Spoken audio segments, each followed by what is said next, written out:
keselamatan yang dikembangkan Allah Bapa kepadanya. Kehendak Bapa terlaksana semuanya. Manusia telah diangkat dari hidup dosa dan kini menjadi yang mulia dan berharga di matanya. Atas peri keselamatan ini, kita berkumpul untuk merenungkan betapa Allah dalam Kristus membebaskan kita dari belenggu dan budak dosa. Mau dosa dikalahkan. Mari, dalam sukacita iman, kita bersyukur atas rahmat keselamatan ini. Mari dimohon berdiri.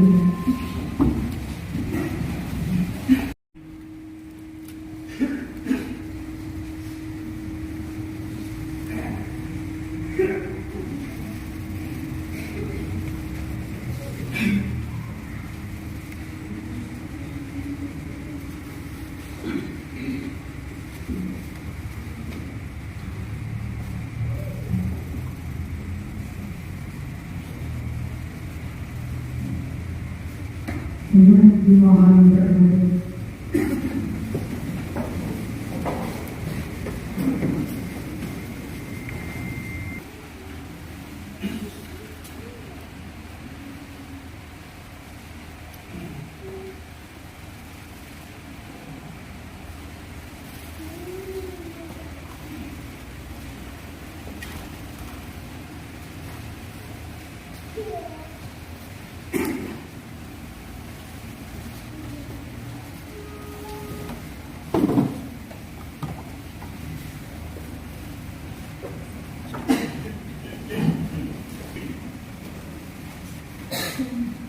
Allah Bapa kami yang maha rahim, ingatlah kami ya Allah kasih-Mu. Berkatilah dan lindungilah kiranya umat-Mu, sebab baginya lah Kristus Putra-Mu telah melakukan misteri Paskah dengan menumpahkan darah dan mengalahkan maut. Sebab Dialah penantara kami yang hidup dan berkuasa sepanjang segala masa. Amin.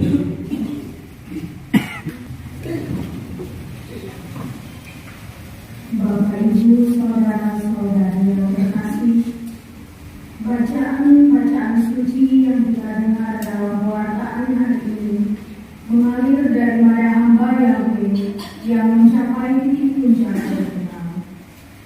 Pada puncak derita itu, ia disergap oleh ketakutan. Namun, berkat serah setianya pada kehendak Bapa, ia akhirnya menjadi imam sekaligus korban berkenan. Marilah kita membuka hati dan pikiran untuk memberi tempat pada sabda Allah dengan mendengarkan bacaan-bacaan berikut. Ia ditikam karena kejahatan kita. Pembacaan dari kitab Yesaya. Beginilah firman Tuhan, sungguh hamba-Ku akan berhasil, ia akan ditinggikan, disanjung, dan bermulia. Seperti banyak orang tertegun melihat dia, rupanya begitu buruk, tidak seperti manusia lagi, dan tampaknya tidak seperti anak manusia lagi. Demikianlah ia akan membuat tercengang banyak bangsa, dan raja-raja akan menakutkan mulutnya melihat dia. Sebab apa yang tidak diceritakan kepada mereka akan mereka lihat, dan apa yang tidak mereka dengar akan mereka pahami. Maka mereka berkata, siapakah yang percaya kepada berita yang kami dengar? Kepada siapakah tangan kekuasaan Tuhan dinyatakan? Laksana sebuah taruh, hamba Yahweh tumbuh di hadapan Tuhan, dan bagaikan tunas ia muncul dari tanah kersang. Ia tidak tampan dan semarak pun tidak ada padanya. kita tidak tertarik untuk memandang dia. Keindahan pun tidak ada padanya, maka kita tidak suka padanya. Ia dihina dan dihindari orang. Dia seorang penuh kesengsaraan. Dia seorang yang tahu apa artinya menderita kesakitan. Ia sangat dihina sehingga orang menutup mukanya terhadap dia, dan bagi kita pun dia tidak akan masuk hitungan. Tetapi sesungguhnya penyakit kita lah yang ditanggungnya, pada kesengsaraan kita lah yang dipikulnya. Padahal kita mengira dia kena tulah, dipukul dan disiksa Allah. Sesungguhnya ia tertikam oleh karena kedurhakaan kita. Dia diremukkan oleh karena kejahatan kita. Derita yang mendatangkan keselamatan bagi kita ditimpakan kepadanya. Dan oleh bilur-bilurnya kita menjadi sembuh. Kita sekalian sesat seperti domba, masing-masing mengambil jalannya sendiri. Tetapi Tuhan telah menimpakan kepadanya kejahatan kita sekalian. Dia dianiaya, tetapi dia membiarkan dirinya ditindas dan tidak membuka mulutnya. Seperti anak domba yang dibawa ke tempat pembantaian, seperti induk domba yang teluh di depan orang-orang yang mencibur bulunya. Ia tidak membuka mulutnya. Sesudah ditahan dan diadili, ia digiring dan dihukum mati. Tentang nasibnya, siapakah yang peduli? Sungguh ia terputus dari dunia orang hidup, karena kedurhakaan umat. Ia kena tulah. Orang menggali kuburnya di tengah-tengah orang jahat, dan waktu mati ia berada di antara orang-orang durhaka. Sekalipun ia tidak berbuat kekerasan, dan tipu muslihat tidak ada dalam mulutnya. Tetapi Tuhan berkehendak meremukkan dia dengan sengsara, dan apabila dia menyerahkan dirinya sebagai kurban silih, ia akan melihat keturunannya. Umurnya akan lanjut, dan kehendak Tuhan akan terlaksana karena dia. Sudah mengalami kesengsaraan jiwa, ia akan melihat terang dan akan dipuaskan. Sebab demikianlah firman Tuhan, hamba-Ku itu sebagai orang yang saleh akan menyelamatkan banyak orang oleh hikmat-Nya, dan kejahatan mereka ditanggung. Sebab itu Aku akan memberikan kepadanya orang-orang besar menjadi miliknya, dan ia akan memperoleh orang-orang kuat sebagai daratan. Ini semua sebagai ganti, karena ia telah menyerahkan nyawanya kepada maut dan telah rela terhitung di antara kalangan kaum durhaka. Padahal dia menanggung dosa orang banyak dan berdoa untuk orang-orang jahat. Demikianlah sabda Tuhan. Syukur kepada Allah.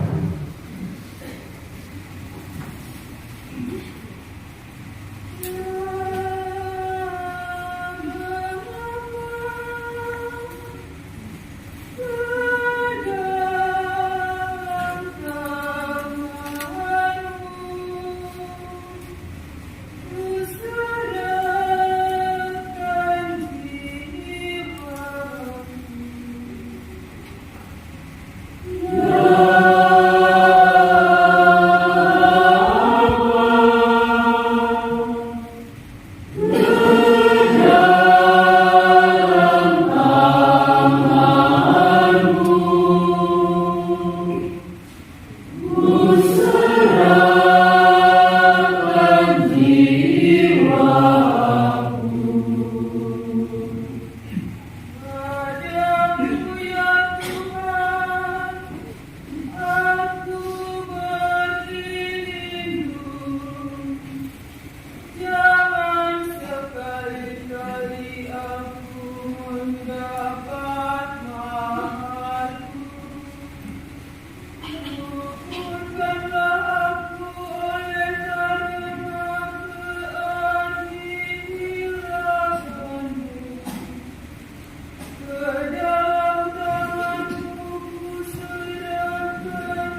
rajaku, ya Tuhan Allah yang setia.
Ia telah belajar menjadi taat dan menjadi pokok keselamatan abadi bagi semua orang yang taat kepadanya. Pembacaan dari surat kepada orang Ibrani. Saudara-saudara, kita sekarang mempunyai Imam Agung yang telah melintasi semua langit yaitu Yesus anak Allah. Maka baiklah kita teguh berpegang pada pengakuan iman kita. Sebab imam agung yang kita punya bukanlah imam agung yang tidak dapat turut merasakan kelemahan kita.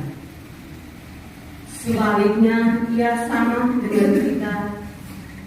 Ia telah dicobai, hanya saja ia tidak berbuat dosa. Sebab itu, marilah kita menghampiri tahta kehadiran Allah dengan penuh keberanian, supaya kita menerima rahmat dan menemukan kasih karunia untuk mendapatkan pertolongan pada waktunya. Dalam hidupnya sebagai manusia, Yesus telah mempersembahkan doa dan permohonan dengan tatap tangis dan keluhan kepada Dia yang sanggup menyelamatkannya dari maut. Dengan kesalehannya, Ia telah didengarkan. Akan tetapi sekalipun anak telah belajar menjadi taat, ini ternyata apa yang telah dideritanya. Dan sesudah mencapai kesempurnaan, ia menjadi pokok keselamatan abadi bagi semua orang yang taat kepadanya. Demikianlah sabda Tuhan.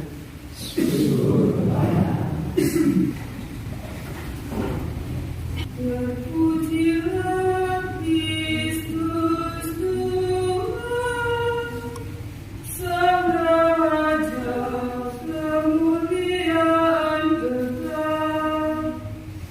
Terpujilah Kristus Tuhan, Sang Raja kemuliaan kekal. Kristus sudah taat bagi kita, Ia taat sampai mati, bahkan sampai mati disalib. Itulah sebabnya Allah sangat meninggikan Dia dan menganugerahinya nama di atas segala nama. Terpujilah Kristus Tuhan, Sang Raja kemuliaan kekal.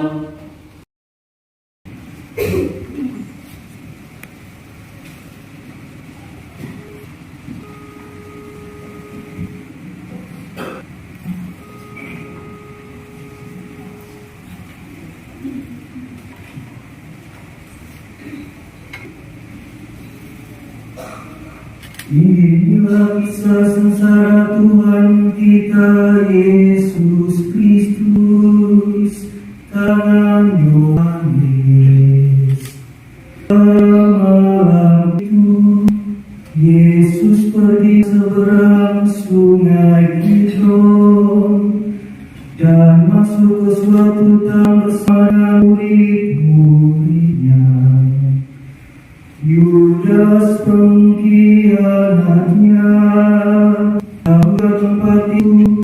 Yesus sering kumpul di situ dengan para muridnya. Maka Yudas pun ikutan itu dengan sepasukan prajurit dan petugas bait Allah yang ada bawah perintah imam-imam dan kaum Farisi. Pasukan bersenjata lengkap serta membawa ampun. Yesus tahu semua yang akan menimpa dirinya. Dia mau berkata kepada mereka, siapa yang saudara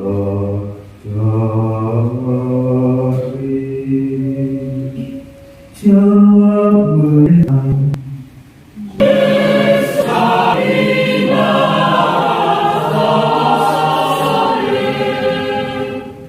Lalu Yesus berkata, Akulah Dia. Juga Yudas, pengkhianat Yesus, ada di antara mereka. Ketika Yesus berkata, Akulah Dia, mereka semua mundur dan terjatuh. Sekali lagi Yesus bertanya, siapa yang saudara cari? Dan mereka menjawab,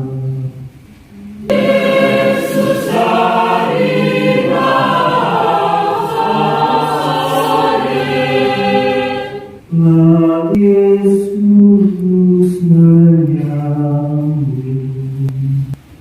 sudah kukatakan bahwa Akulah Dia. Kalau Aku yang dicari,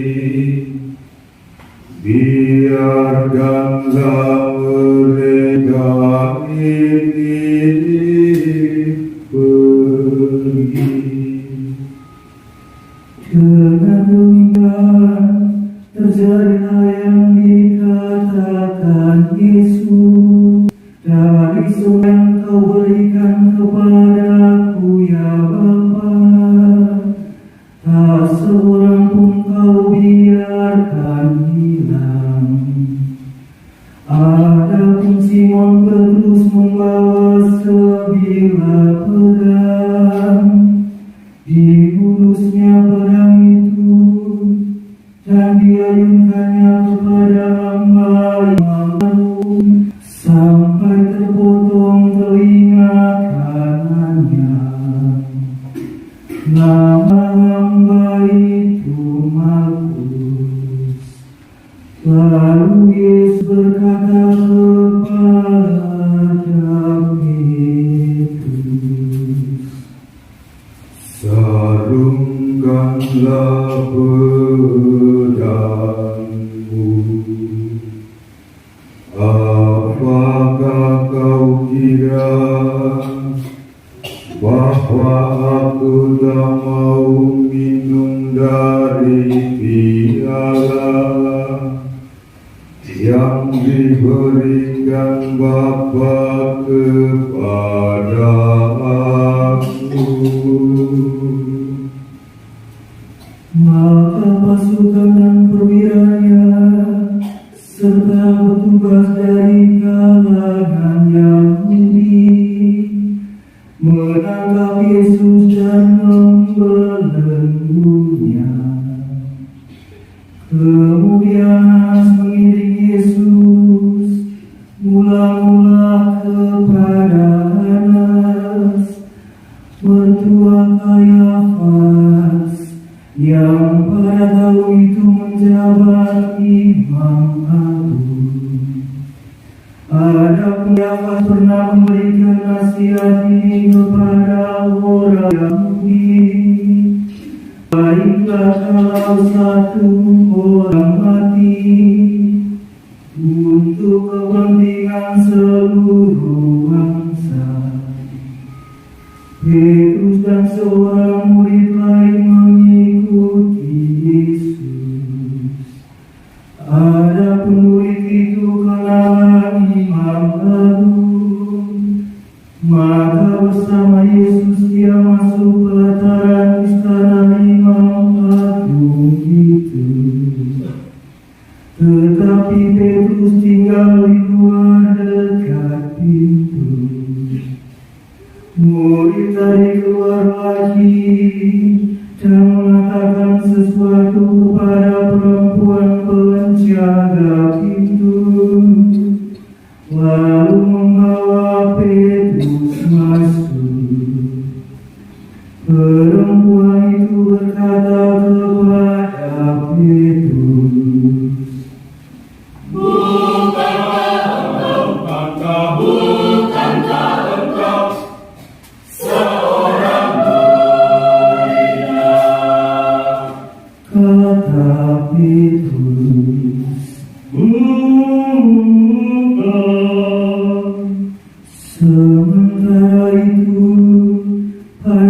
seorang petugas bait Allah telah memasang api dan berdiri berdiam di situ, sebab udaranya dingin. Juga Petrus berdiri berdiam bersama mereka. Imam Agung menanyai Yesus perihal murid-muridnya dan ajarannya. Yesus menjawab kepadanya,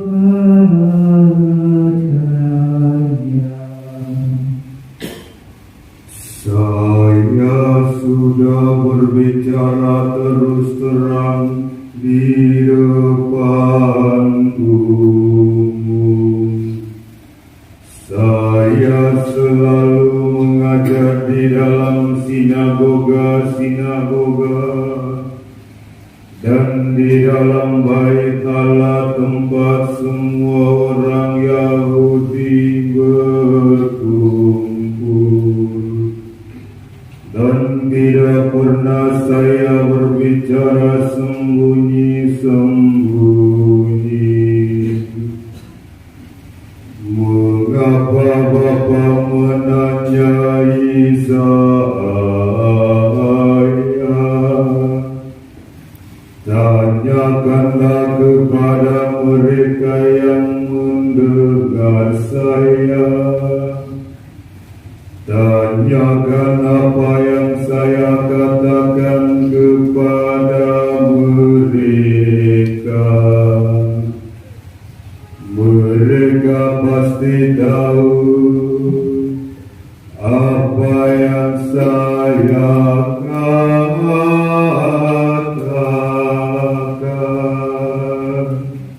Ketika Yesus memberi jawaban demikian, seorang petugas yang hadir di situ menampar muka Yesus sambil berkata, "Kau berani menjawab begitu kepada Imam Agung?" Yesus menjawab, "Kalau aku mengatakan sesuatu yang tidak benar, buktikanlah.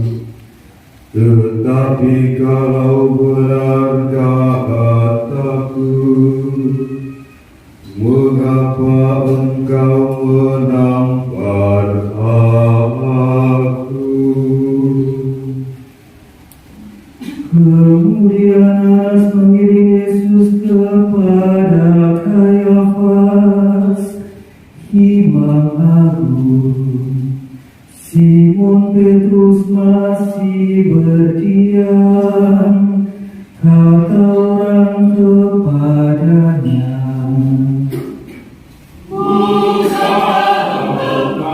Bukankah engkau seorang muridnya? Petrus menyangkal dan berkata, "Bukan."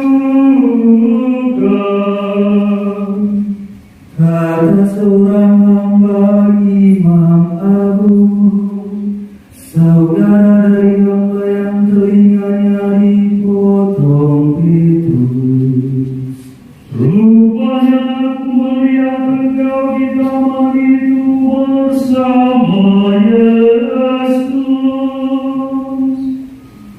Petrus menyangkal lagi, dan tepat pada saat itu jago berkokok.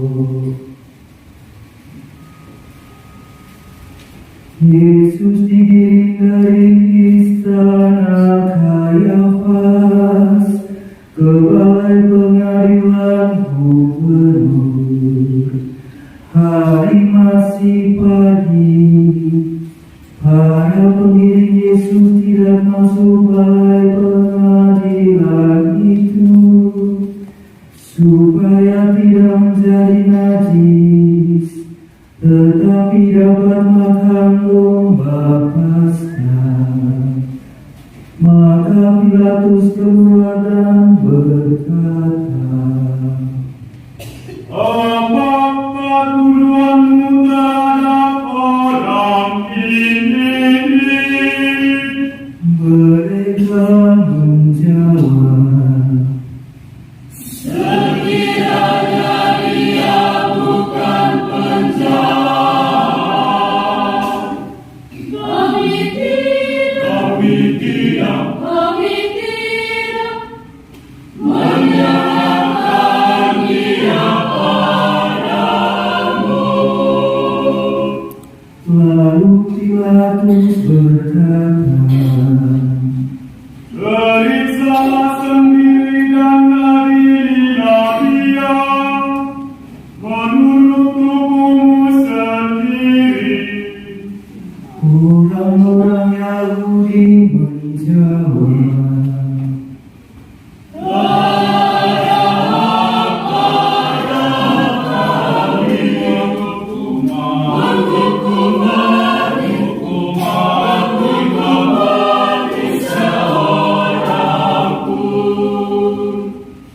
ini terjadi supaya terlaksana perkataan Yesus yang telah dinyatakan bagaimana ia akan mati. Maka kembalilah Pilatus ke dalam balai pengadilan, lalu memanggil Yesus dan berkata kepadanya, Apa engkau raja bangsa Yahudi? jawab Yesus, apakah pertanyaan ini timbul dari pikiran Tuhan sendiri, ataukah Tuhan dengar dari orang-orang lain yang mengatakan itu tentang saya?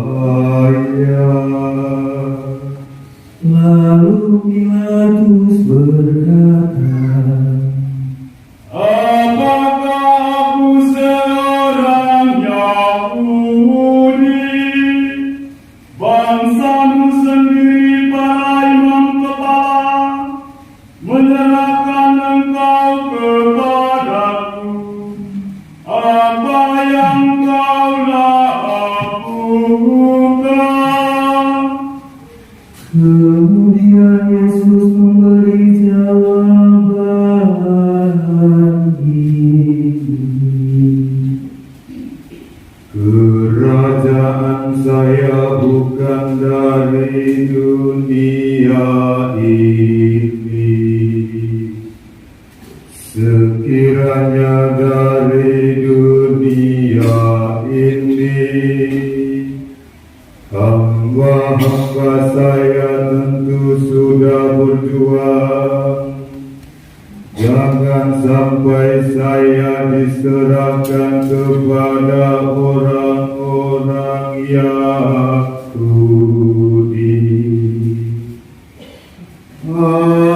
Akan tetapi kerajaan saya bukan dari sini.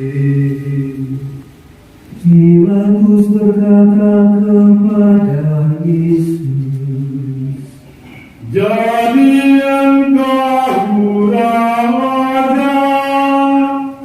lalu Yesus menyahut,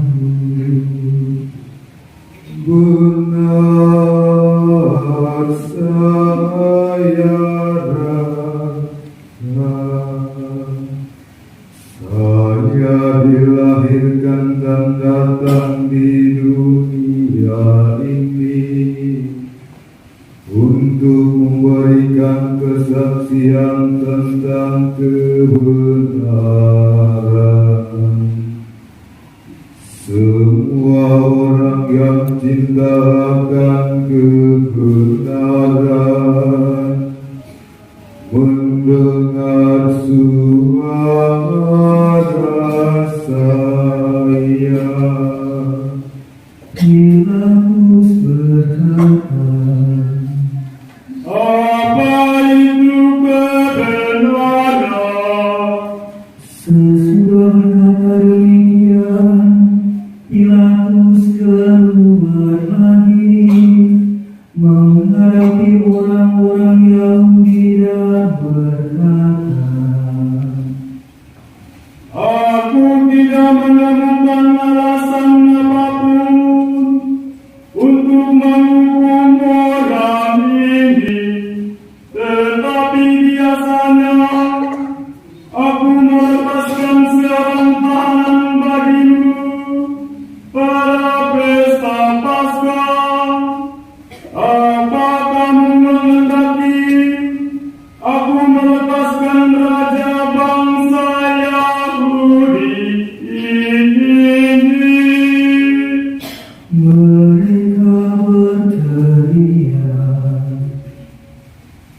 Jangan dia, jangan dia, berikan adapun Barabas itu seorang penyamun. Sesudah itu Pilatus membawa Yesus keluar untuk didera. Lalu prajurit-prajurit menganyam sebuah mahkota dari ranting berduri yang mereka pasang di kepala Yesus, dan selain itu mereka kenakan pada tubuhnya. Para prajurit itu datang kepada Yesus dan berkata,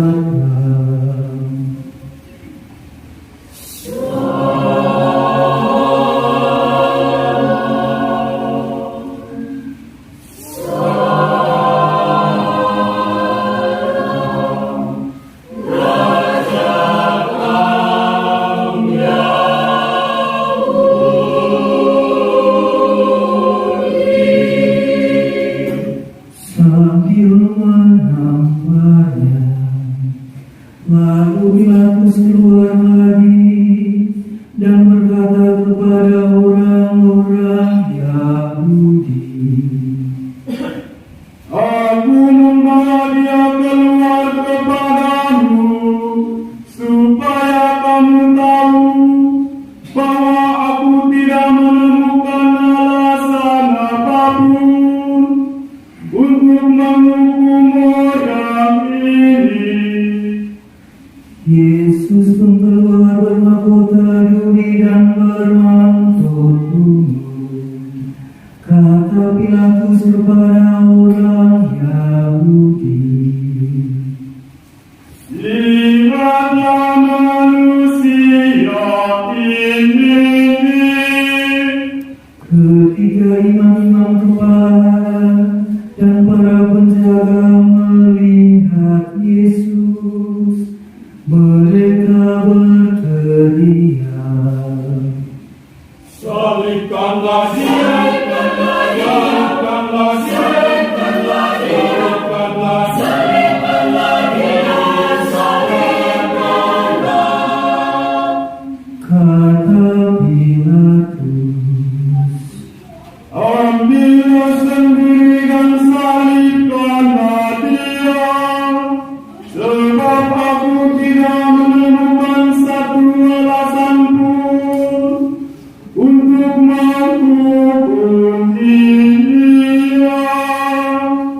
Orang-orang Yahudi berkata,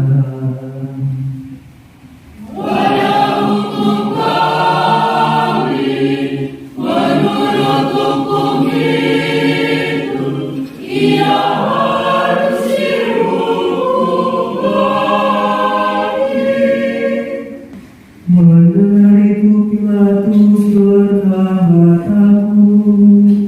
Ia masuk balik pengadilan lagi dan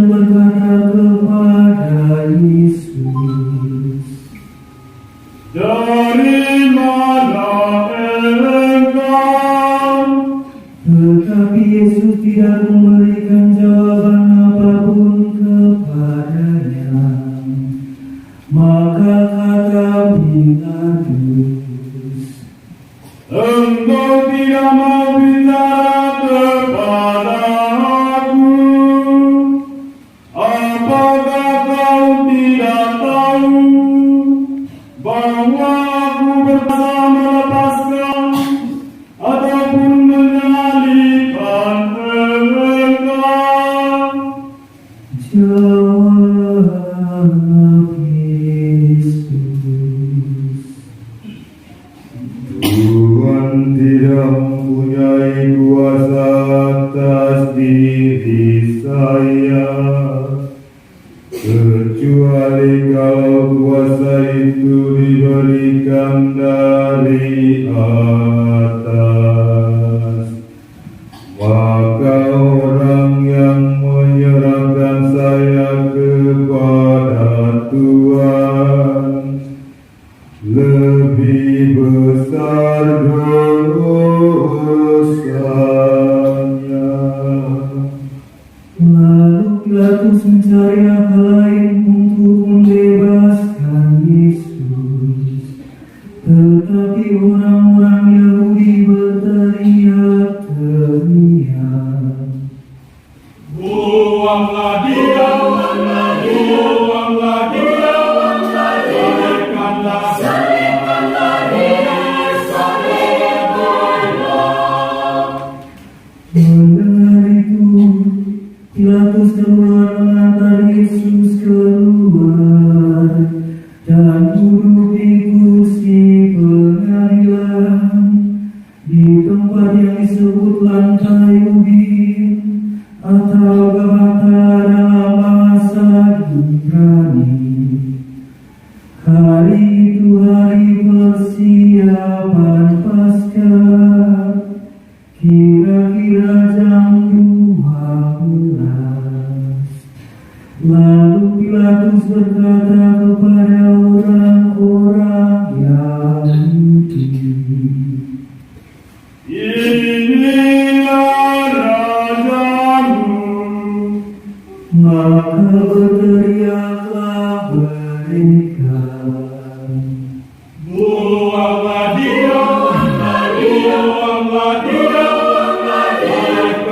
salibkanlah dia,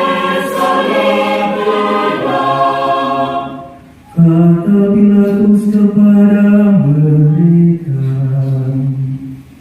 aku harus menyalibkan Dia.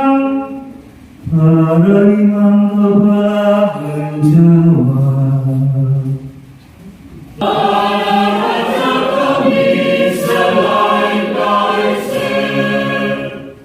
akhirnya Pilatus menyerahkan Yesus untuk disalibkan. Maka prajurit datang mengambil Yesus sambil memikul salibnya.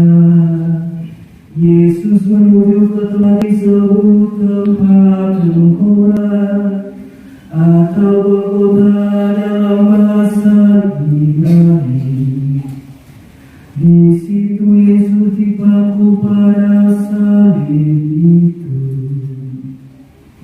Bersama dengan Dia disalibkan juga dua orang lain sebelah mengapiti Yesus.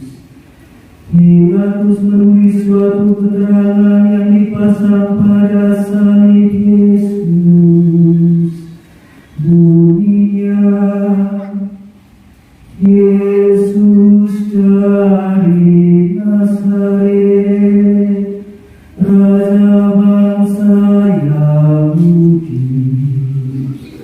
Banyak orang Yahudi membaca keterangan itu, sebab tempat Yesus disalibkan itu dekat kota letaknya, dan keterangannya itu ditulis dalam bahasa Ibrani, Yunani, dan Latin. Maka para imam kepala bangsa Yahudi berkata kepada Pilatus, Jangan ditulis saja kaum Yahudi.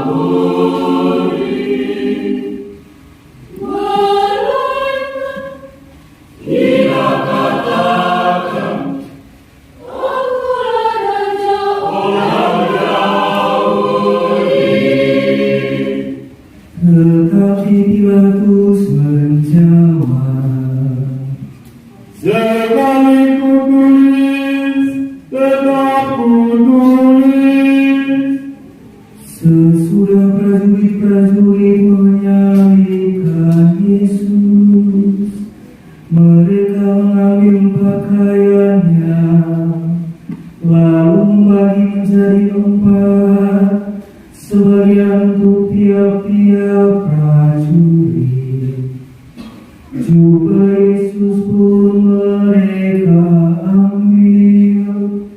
Jubah ini merupakan selai terunang tanpa jahitan. Karena itu mereka berkata satu sama lain,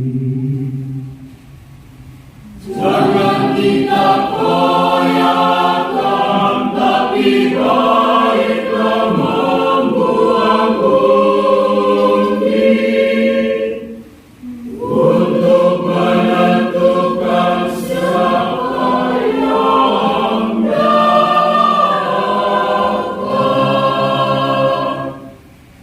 demikian terjadi supaya terlaksanalah kitab suci yang berbunyi, mereka membagi-bagi pakaianku dan mengundi jubahku di antara mereka. Memang itulah yang dilakukan prajurit. Dekat salib Yesus berdirilah ibunya dan saudara ibunya, Maria istri Kleopas, serta Maria dari Magdala. Maria ibunya bersama murid kesayangan di sampingnya. Yesus berkata kepada ibunya,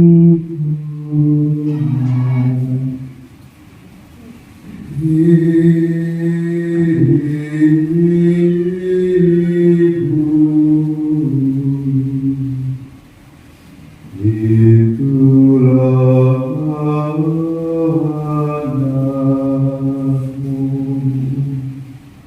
lalu Yesus berkata kepada murid-muridnya, Itulah ibumu. dan sejak itu murid tersebut menerima Maria dalam rumahnya. Yesus sadar bahwa segala sesuatu sudah terlaksana, maka untuk menepati kitab suci, Ia berkata,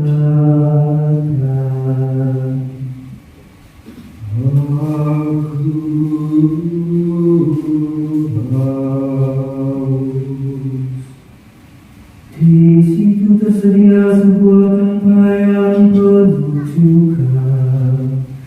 Maka seorang mencelupkan sebuah bunga kerang ke dalamnya dan menancapkannya pada sebatang tongkat, lalu menunjukkan ke mulut Yesus. Sesudah mencicipi cuka itu, Ia berkata,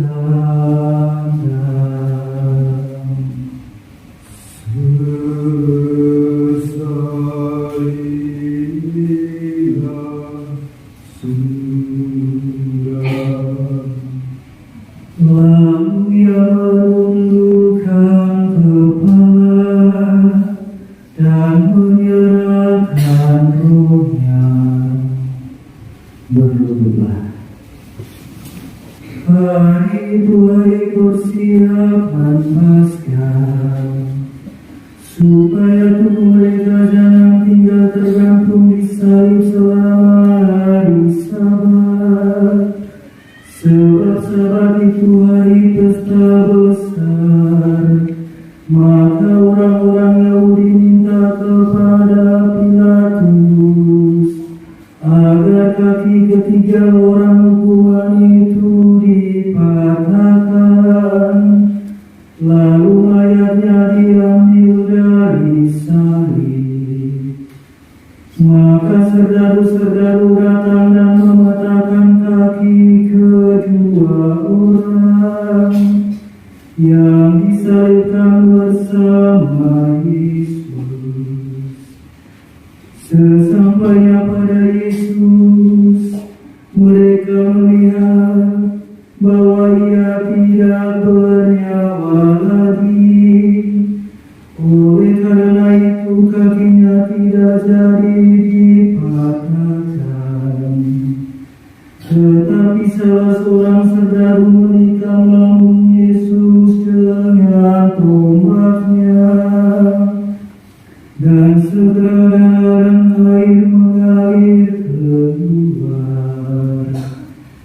Dia yang melihatnya memberi kesaksian, dan benarlah kesaksian itu.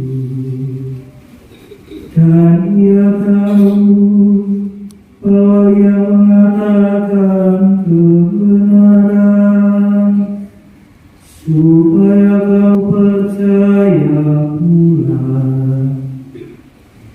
Hal itu terjadi selaras dengan bunyi kitab suci, tulangnya jangan kamu patahkan.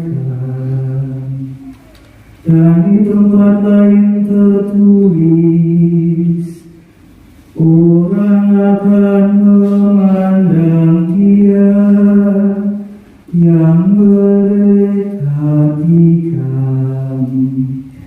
Sesudah semuanya itu terjadi, Yusuf dari Arimatea minta kepada Pilatus supaya diperbolehkan menurunkan jenazah Yesus. Adapun Yusuf itu sudah menjadi murid Yesus, tetapi dengan diam-diam, sebab dia takut kepada orang Yahudi. Pilatus memberi izin, maka Yusuf pergi dan menurunkan jenazah Yesus. Juga Nikodemus datang ke situ. Dia yang dahulu datang kepada Yesus di waktu malam. Ia membawa minyak campuran damar dan cendana, kira-kira 50 kaki beratnya.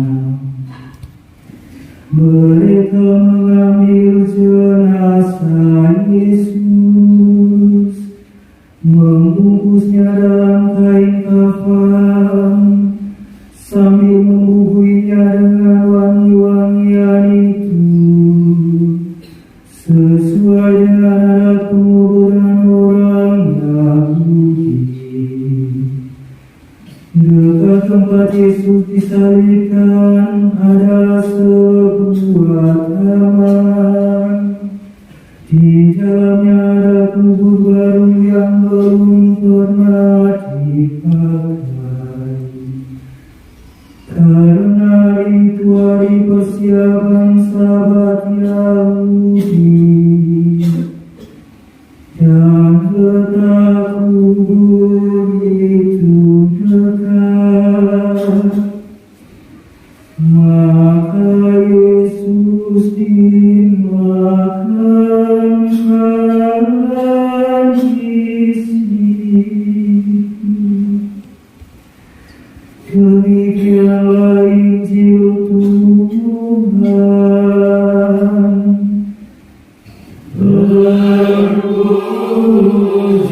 Terpujilah Kristus.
Lihat kayu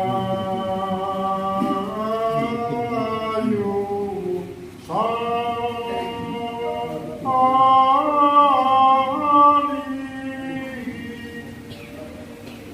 tempat selamat dunia.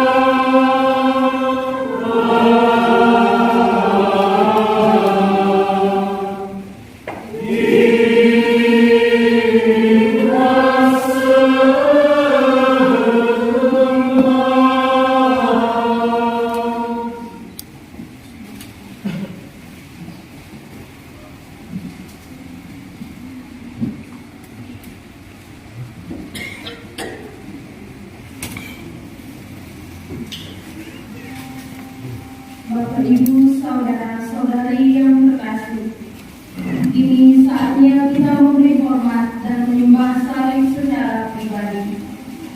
Urutan penyembahan salib sebagai berikut: Imam dan ajudan, para suster, Bapak, Ibu DPP dan DKP yang hadir umat.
Yesus Kristus, Anak Domba Allah, yang telah menyerahkan diri seutuhnya, keselamatan dan kebahagiaan kita di atas malam kehinaan. Berbahagialah sekalian yang diundang ke perjalanannya.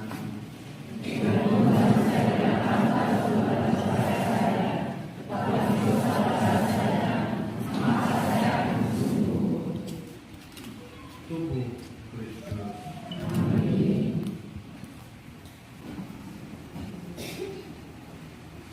Mohon perhatian bagi saudara-saudari yang bukan beragama Katolik dan kebetulan hadir dalam perayaan ini. Kami mohon untuk tetap tinggal di tempat, tidak maju untuk menerima komuni kudus. Bagi saudara-saudari umat Katolik yang sudah menyiapkan diri dengan baik, kami mohon maju dengan sopan untuk menerima komuni kudus. Para petugas, kami mohon dapat mengatur kelancaran komuni kudus.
untuk secara cahaya.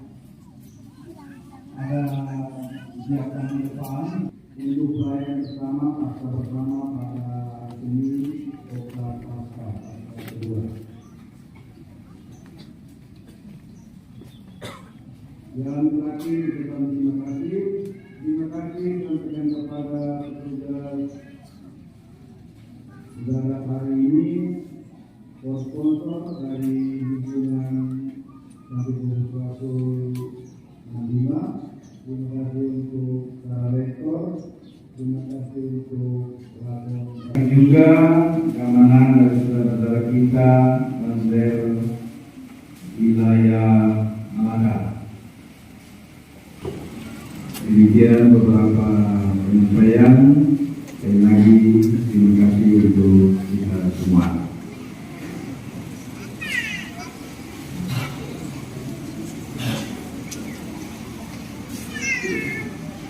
Tuhan bersama.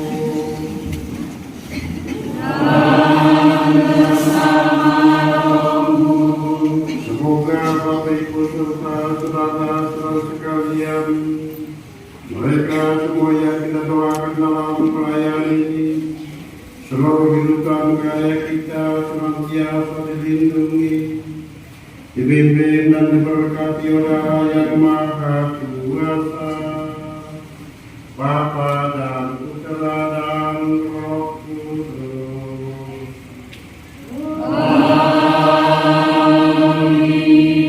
Bapak Ibu saudara-saudara terkasih, perayaan ibadah pada Jumat Agung ini sudah selesai. Pergilah dalam damai itu sekalian.